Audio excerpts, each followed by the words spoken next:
Hello, this is Lucas Cameron. I think that's my channel name. Um, I will be. I just felt like ranking some Dark Souls 1 bosses today.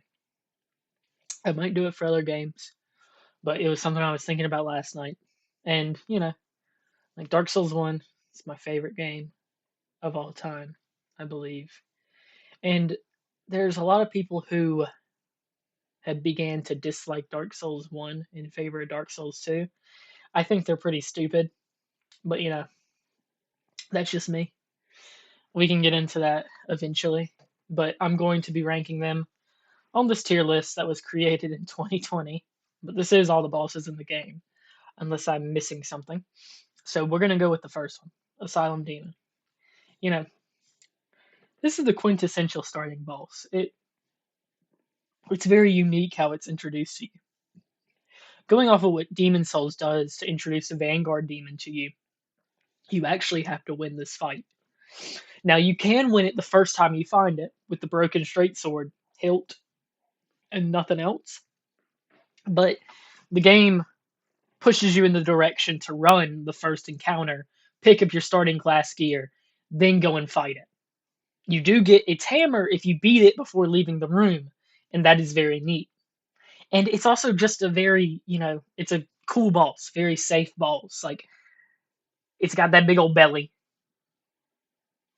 It's chill as fuck, low key. You can do a plunging attack on it. And I think it's the best of the like demons, I guess, because I'm not the biggest fan of what Shrey and Demon Fire Sage do to the Asylum Demon moveset, I guess. But I guess that is the natural evolution.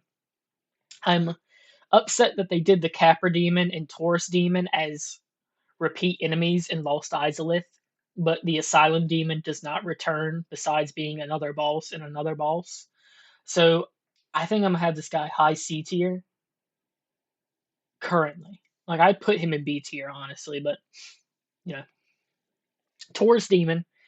Honestly, these two could both be the tutorial boss because you can plunging attack the Taurus Demon as well, and like they're really interchangeable. But the Taurus Demon can act as a skill check, I guess, on whether or not you should make it further into the Undead Burg yet or not. And like it's not a hard boss. It's just like very slow, predictable move set, but it takes time to learn if it's your first time playing. I mean, it's not really much else to say. Bell Gargoyle. Now, this fight is it's a fun fight, honestly. Um, you know, you show up, the gargoyle jumps down, and you start fighting it. You're on a rooftop, it was real cinematic. And then halfway through the health bar, another gargoyle shows up. And I like whenever the gargoyles kind of like don't attack at the same time, but if their AI, makes it so that you're fighting one, the other one shoots a fireball at you, that kind of pisses me off. But I mean, it's no big issue, I guess. So, I mean, it's not much to say about the Bell Gargoyle either. I think I'm gonna go C on the Bell Gargoyle as well. I think I'm gonna. All right, okay, Taurus Demon. All right, Taurus Demon's at the bottom of the C currently because the Bell Gargoyle. It's a good fight. Capra Demon.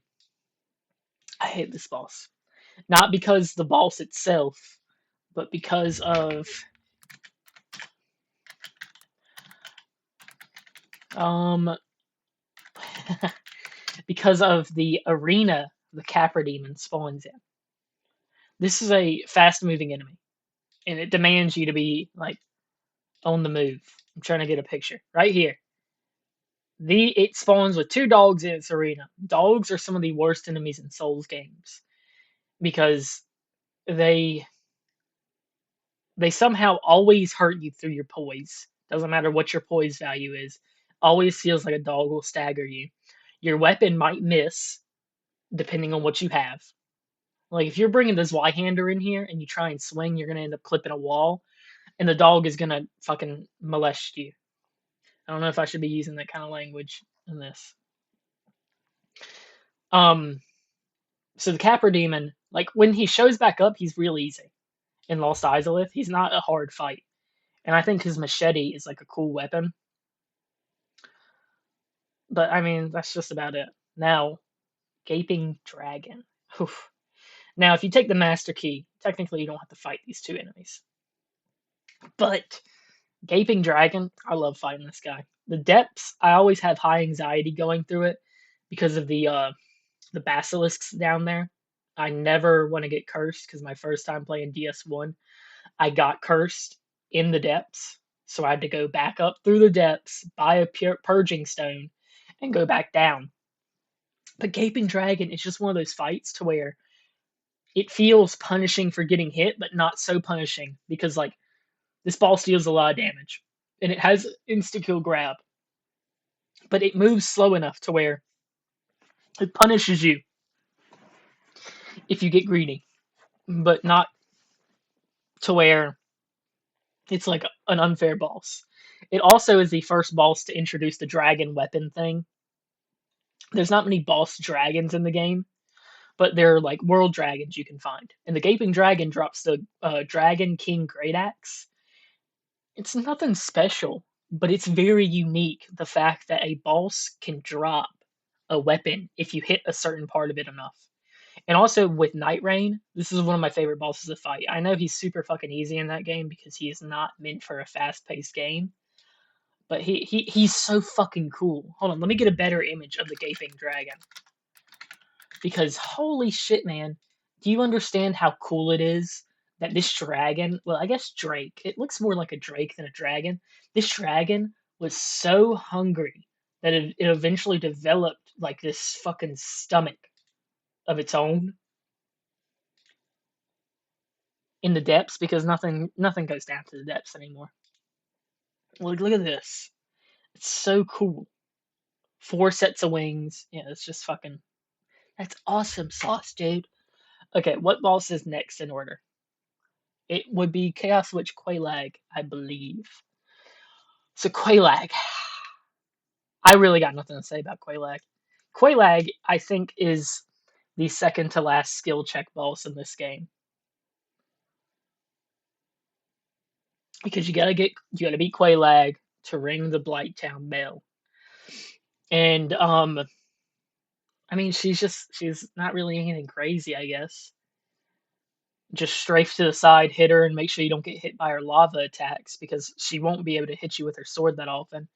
If the spider actually fought you as well, it could be a harder boss. And I don't know how I'd feel about that because I'm kind of used to how Quelaag fights. But I mean, if Night Rain were to add Quelaag as like a day boss and like they made it so the spider actually fights you, I don't think I'd have an issue with that. I think she's gonna go here and C. She's gonna go top of C, I think. Um, we're not gonna go to Sin's Fortress and Orlando yet. We're gonna grab some like we're gonna grab Ceaseless Discharge and Moonlight Butterfly now. Moonlight Butterfly sucks as a as a melee character. It's not a bad fight as a ranged, but that's literally it. It's a snooze fest fight.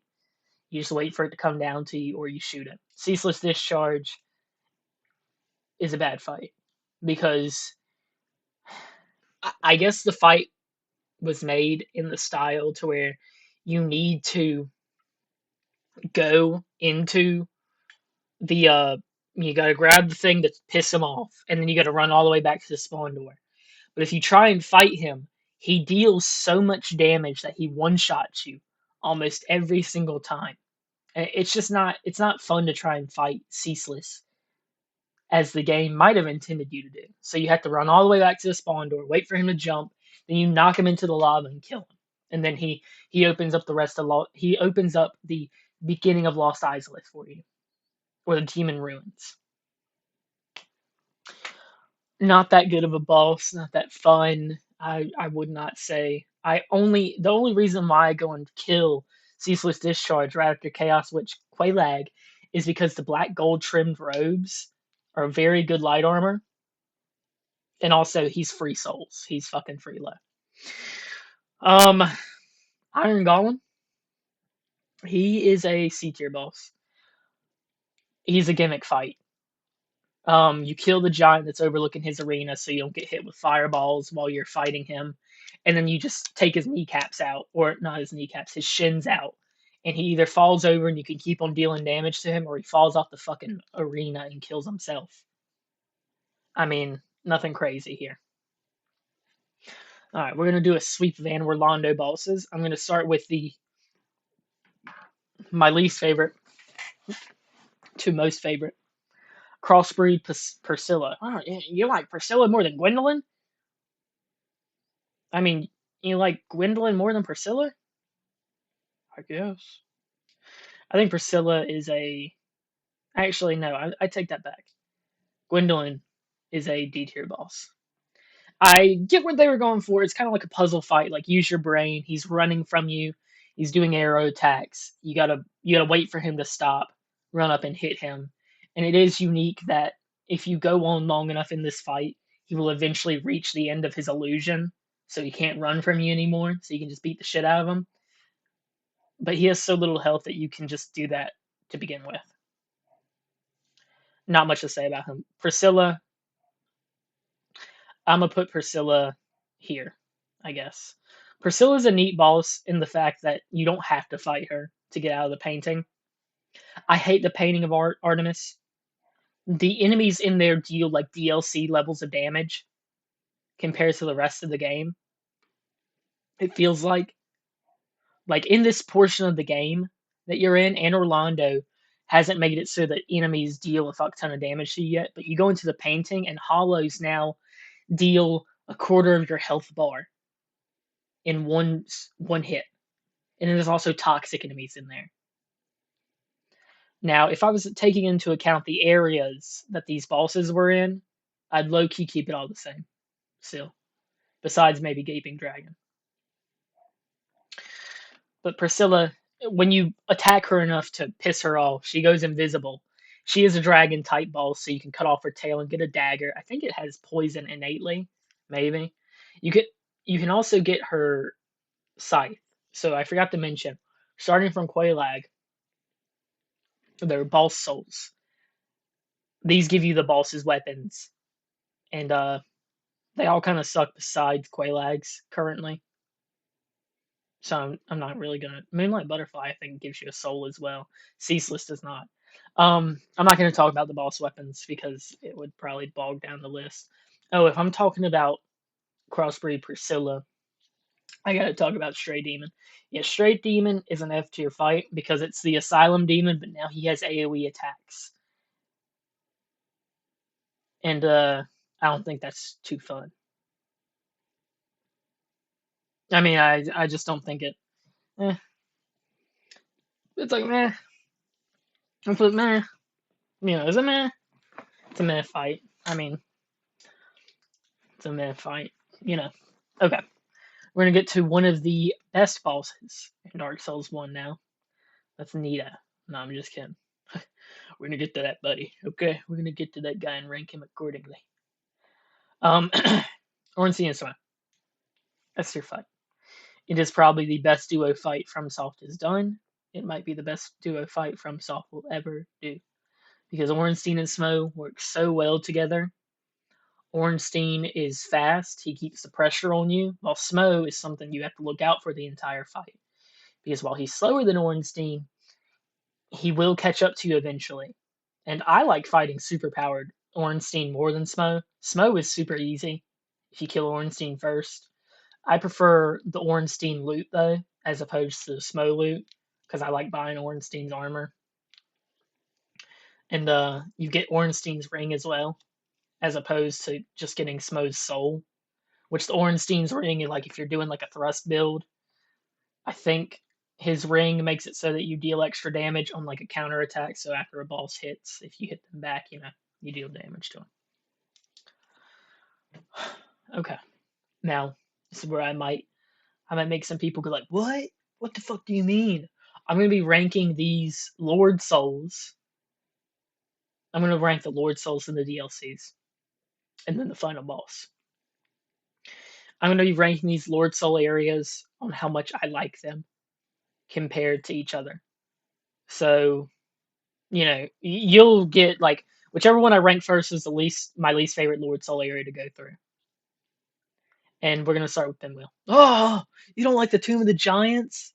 What? You don't like being able to see where you're going? What? Yeah, I don't like Tomb of the Giants. Pinwheel, D tier fight. He's not hard at all. He's a joke. But the fact that it's hard to get to him in the beginning of the game is very annoying because it feels like they want you to fight Pinwheel at the beginning, possibly. But Bone Wheels exists in that area. And there's a summon outside of Pinwheel's room, but you have to do like a special drop to get to it. And that guy will just trivialize the fight for you, sure. And then you'll get the Rite of Kindling immediately, meaning that you can have 20 Estises every time you sit down at Firelink. But Pinwheel's boring. Nito, this guy. Oh my god. Nito, Nito, Nito. You best be glad that the F tier isn't having you. You're going to the Shadow Realm, bud. I fucking hate Nito. Because, Jesus Christ, man.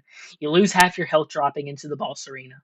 And then Nito has a chance to do his sword plunge attack and insta kill you if you try and heal when you drop in to recover your health.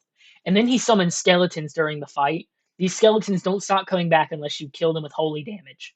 Or, yeah, Nito keeps reviving them. While Nito can kill the skeletons for you, if Nito doesn't do his roar attack, then Nito never kills the skeletons, meaning the skeletons will be constantly fighting you because those skeletons aren't programmed in mind with fighting bosses like this. So the skeletons aren't like the Bell Gargoyles to where they'll take turns fighting you. No, the skeletons are going to jump you while you're trying to fight Nita. And that's annoying. That's stupid. I hate it. Demon Fire Sage is also an F tier fight. No, it's a D tier fight. Because it makes more sense for it to know magic than the Stray Demon. Because I believe it was the Chaos Witch of Izalith's like something special to the Chaos Witch. And it's just the Asylum Demon, but with magic attacks. Like if you fought the Stray Demon earlier, you fought a stronger version of the Demon Fire Sage. I do think Stray Demon is stronger than Demon Fire Sage. I don't really know how. I just find myself taking more damage to the Stray Demon. Maybe it's because when I come to fight the Stray Demon, as opposed to the Demon Fire Sage, because you need to beat Ornstein and Smo to fight the Demon Fire Sage, but you can fight the Stray Demon as soon as you get the Fire Link, if you want. Like, you can't fight it the first time at the Undead Asylum. Sorry. As soon as you get to the Bell Gargoyles, you can fight the Stray Demon. If you go back to the Lost Asylum, or the Undead Asylum. But, Centipede Demon, we got a B tier boss here. I just realized B tier has not been used that much. You know what? That's okay. Centipede Demon is a neat boss. I can understand why people would dislike it, but just knock off its first, run to the right of the arena to get onto the big platform. Knock its arm off, pick up the orange shard ring, and then if you for some reason die, you now have the entire arena to fight this Centipede Demon. But you shouldn't die to this boss. It's not a hard boss. Now, this might be where people get upset with me, but I'm going to say it now. Lost Izalith is not one of the worst, is one of the worst areas in the franchise. It is not the worst area in the franchise. I'm sorry that you need to use a bit of brain power to maybe navigate it, and maybe you can't use a ring slot. But guess what? You can't use a ring slot to fight either. The Four Kings. Whoop-de-doo. So, Orange Shard Ring to make it to the Bed of Chaos if you die. Which, you shouldn't even die to the Bed of Chaos anymore. If you have binoculars, a bow, and fire bombs. Because all you have to do is line up the shot to destroy the two sides of the Bed of Chaos. Then you just jump into the middle of it and kill it. If you're not doing that, you're fighting the boss wrong at this point. Because yes, this game is not a parkour game. The jumping mechanics suck in this game.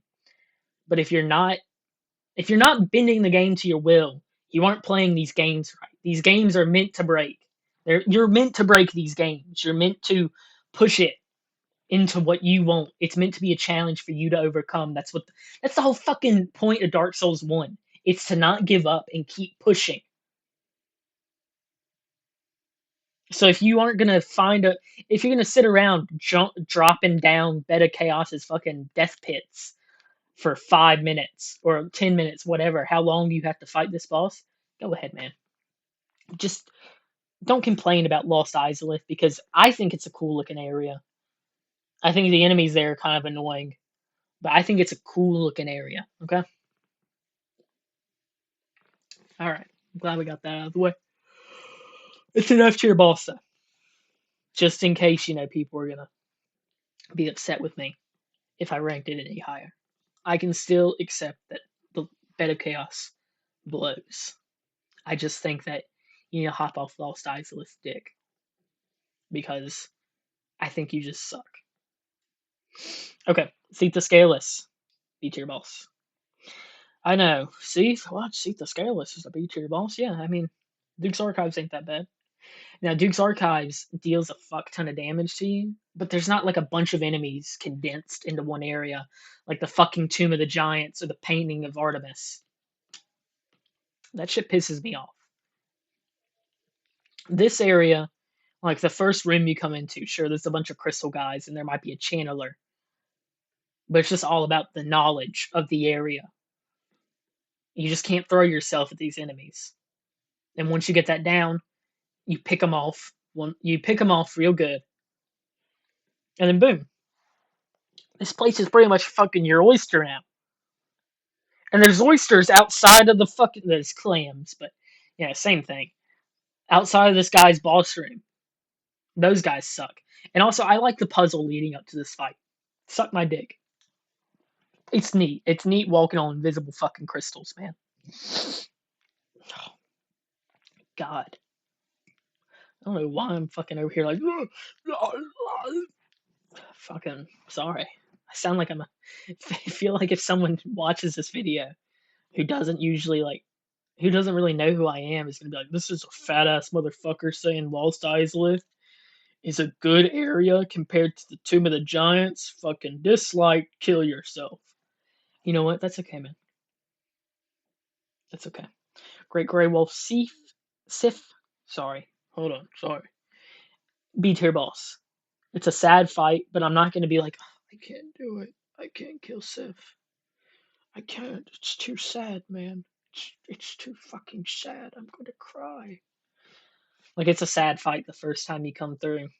It's it's very lore heavy. It's very sad. You know, I get it, but on repeat playthroughs, Sif is a roadblock that I don't want to spend too much time on because I really don't like the area Sif is in. Because it's just like there's nothing there. It's a nothing burger area. Because while at least, I mean, the Tomb of the Giants, Lost Izalith, and the Duke's Archives, they all serve a purpose to progress quest lines. Like Tomb of the Giants, you'll eventually you get patches as a merchant. He sells boss weapons, um, shit like that. He sells pinwheels masks if you didn't get them, if you didn't get the one you wanted, shit like that. Beta Chaos serves to finish off the um, Blighttown Witch quest. It also helps you finish up Siegmeyer's quest, which that gives you a Titanite slab.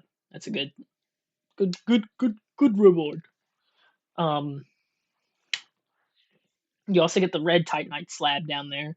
You also finish up Kirk's invasions to get the Thorn set armor, which is fun. I always like doing that. But this area, I guess you got like Shiva, and you can get the Blackwood Grain Ring to do the ninja backflips.